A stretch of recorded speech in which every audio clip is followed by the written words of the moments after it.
Hello friends, welcome to Universal Talks. This is Praveen Sasumana. చచ్చాక శవంగా మారే శరీరం, ఎవరికీ కనబడని ఆత్మ, మట్టిలో కలిసిపోయే మాంసం ముద్ద, శరీరంలో ప్రాణం పోయాక ఒక్క క్షణం కూడా ఇంట్లో ఉంచుకోని బంధాలు, అబద్ధాలు, మోసాలు, పగలు, ప్రతీకారాలు, సాటి వారిని మానసికంగా హింసించి పైశాచిక ఆనందాన్ని పొందడం, ఇదే కదా నేటి కలియుగ మానవ జీవితం. ఇటువంటి కలియుగం గురించి శ్రీకృష్ణుడు ద్వారకను విడిచి వెళుతున్నప్పుడు పాండవులతో చెప్పిన సత్యాలు ఏంటి? కలియుగ లక్షణాలు ఏంటి? కలియుగ వినాశన నిర్మూలనకు మన వంతు చేసే సాయం ఏంటి? ఈ వీడియోలో తెలుసుకుందాం. ఈ విషయాలు చాలామందికి తెలియకపోవచ్చు. సో మీరు ఒక్క లైక్ చేసినట్లయితే ఈ వీడియో ఇంకా ఎక్కువ మందికి చేరే ప్రయత్నం చేయొచ్చు. So please like and support మీ.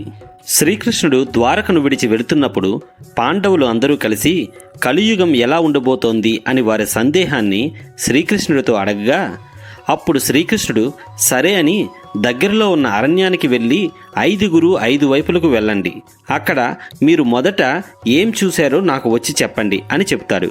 అప్పుడు వారు అరణ్యానికి వెళ్ళి సంధ్యా సమయంలోపు తిరిగి వస్తారు. శ్రీకృష్ణుడు మీరు ఎటువంటి దృశ్యాలను చూశారో చెప్పమని మొదట ధర్మరాజుని అడగ్గా, నేను 2 తొండములు కలిగిన ఏనుగును చూశాను అని చెబుతాడు.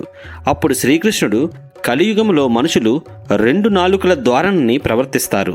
బయట చెప్పేది ఒకటి, మనసులో వేరే దురుద్దేశంతో ఉంటారు అని చెబుతాడు. కలియుగంలో చిరునవ్వు నవ్వితే నన్ను ఎగతాళి చేశావు అంటారు. మన మంచితనం చేతగానితనంగా మారుతుంది. మన మౌనం అజ్ఞానానికి సంకేతం. మన తెలివితేటలు నమ్మక ద్రోహానికి మూలాలుగా మారుతాయి. మనం చేసే ధర్మరక్షణ చాదష్టంగా మారుతుంది. ఆ తరువాత అర్జునుడి వంతు. వాసుదేవ, నేను ఒక కోకిలను చూశాను. ఆ కోకిల చాలా మధురంగా పాడుతూ బ్రతికి ఉన్న కుందేలును పొడిచి పొడిచి తింటూ ఉంది. సరస్వతీ కటాక్షం పొందినట్లుగా కోకిల గానం అద్భుతం. కానీ ఇంతటి వికృత చేష్టలను ఎలా చేయగలుగుతుంది అని కృష్ణుణ్ణి అడగ్గా, కలియుగంలో సరస్వతీదేవిని మెప్పించి విజ్ఞానవంతులు, ఎంతో తెలివైన వాళ్ళు తన జ్ఞానాన్ని ప్రజల బాగు కోసం వాడకుండా బాబాల పేర్లతో బురిడీ కొట్టించడం, అమాయక ప్రజలను మోసం చేయడం, చనిపోయిన శవాలకు చికిత్స చేయడం, డబ్బు కోసం అధికార దుర్వినియోగం, ఇలాంటివి ఎన్నో జరుగుతాయి అని చెబుతాడు. ఆ తరువాత భీముడు, నేను అక్కడ 4 బావులను చూశాను. అందులో ఒక బావిలో నీరు పొంగి పొర్లుతోంది, కానీ మిగిలిన వాటిలో ఒక్క చుక్క నీరు లేదు. ఇదేంటి, 4 బావులు ఒకే దగ్గర ఉన్నాయి, కానీ మిగిలిన వాటిలో నీరు ఎందుకు లేదు అని తన సందేహాన్ని కృష్ణుడితో ప్రశ్నించగా, కలియుగంలో అత్యంత ధనవంతులు కూడా పేదవారికి పైసా సహాయం చేయరు. అలాగే ప్రస్తుతం భారతదేశంలో 10% మంది దగ్గర 90% డబ్బు ఉంటే మిగిలిన 90% మంది దగ్గర కేవలం 10% మాత్రమే డబ్బు ఉంది. ఇక నకులుడి వంతు అని అడగగా, నేను ఒక ఆవు తన దూడను ప్రేమతో నాకుతూ ఉంది. అది ఎంత ప్రేమతో నిమురుతుంది అంటే ఆ దూడకు గాయాలై రక్తం వచ్చేంత నిమురుతుంది. ఏంటి విపరీతమైన ప్రేమ అని నకులుడు శ్రీకృష్ణుని అడగ్గా, అప్పుడు శ్రీకృష్ణుడు చెబుతూ, రాను రాను తల్లిదండ్రులు పిల్లలపై ప్రేమ ఎంతగా చూపిస్తారు అంటే అతిగారాభం వలన పిల్లల అభివృద్ధి ఆగిపోతోంది. వారు సోమరపోతుల్లా తయారై దేనికి పనికిరాకుండా పోతారు. ఇక చివరగా సహదేవుడు, నేను ఉన్న చోట ఒక పర్వతం నుండి ఒక బండరాయి కిందకు దొర్లుతూ ఉంది. అంతటి రాయి దొర్లుతూ ఉంటే పెద్ద పెద్ద వృక్షాలు కూడా నేల కొరుగుతున్నాయి. కానీ ఒక చిన్న మొక్క దగ్గరికి రాగానే ఆ బండరాయి ఆగిపోయింది. ఇది ఎలా సాధ్యం అని తన సందేహాన్ని అడగ్గా, అప్పుడు వసుదేవుడు, కలియుగంలో మానవుడు కూడా విచక్షణను కోల్పోయి కొండ మీద నుండి బండరాయి దొర్లినట్లుగా పతనమైపోతారు.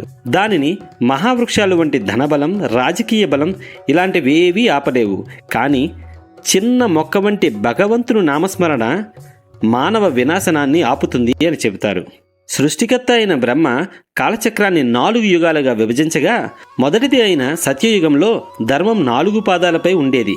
సో మనిషిలో మోసం, కపట గుణం చేరలేదు. రెండవది త్రేతాయుగం. ధర్మం 3 పాదాలపై ఉండి అధర్మం 1 పాదంపై వచ్చి చేరుతుంది. సో ఈ కాలంలో పరశురాముడు, శ్రీరాముడు వంటి వారు జన్మించి అధర్ములైన కార్తవీర్య, రావణాసుర వంటి వాళ్ళను సంహరించి ధర్మరక్షణకు కృషి చేశారు. ఇక మూడవది ద్వాపరయుగం. ఈ యుగంలో ధర్మం 2 పాదాలపై నడుస్తుంది. మిగిలిన 2 భాగాల్లో అధర్మం నడిచింది. ఈ యుగంలో శ్రీకృష్ణుడు జన్మించి మహాభారత యుద్ధంలో అధర్మాన్ని ఓడించి ధర్మస్థాపన చేశారు. ఇక చివరిది కలియుగం. ఈ కలియుగంలో అధర్మం 3 పాదాలపై ఉండి ధర్మం మాత్రం ఒక్క పాదంపై మాత్రమే ఉంటుంది. కామ, క్రోధ, లోభ, మోహ, మదమాశ్చర్యముల వలన హింసాత్మక సంఘటనలు జరుగుతాయి. ఇప్పుడు సమాజం మంచివాళ్ళు చెడ్డవాళ్ళుగా విడిపోయి ఉంది. కానీ కలియుగాంతంలో భూతద్దంలో వెతికినా కూడా మంచి అనేది కనిపించదు. అన్ని యుగాల్లో కన్నా కలియుగం చాలా హీనమైనది అని చెబుతారు. కానీ నా వరకు నేను చెప్పేది ఏంటి అంటే దీనికి ఉన్న అడ్వాంటేజ్ చాలా ఉంది. సత్యయుగంలో ఫలితాన్ని కోరి తపస్సు చేస్తే 10 సంవత్సరాల కఠోరమైన తపస్సు వలన ఫలితం లభిస్తే త్రేతాయుగంలో 1 సంవత్సర కాలంలో, అలాగే ద్వాపరయుగంలో 1 నెల కాలం పడుతోంది.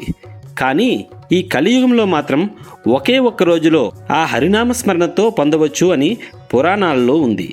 కలియుగంలో ప్రతి ఒక్కరూ దుర్మార్గాన్ని వదిలి సన్మార్గంతో ఆ హరినామస్మరణ అనుసరిస్తే మానవ వినాశనానికి చరమగీతం పాడవచ్చు. సర్వే జన సుఖినో భవంతు. మీకు ఈ వీడియో నచ్చినట్లయితే లైక్ చేయండి, షేర్ చేయండి. ఇలాంటి ఇంట్రెస్టింగ్ వీడియోస్ కోసం ప్లీజ్ సబ్స్క్రైబ్ చేసుకోండి.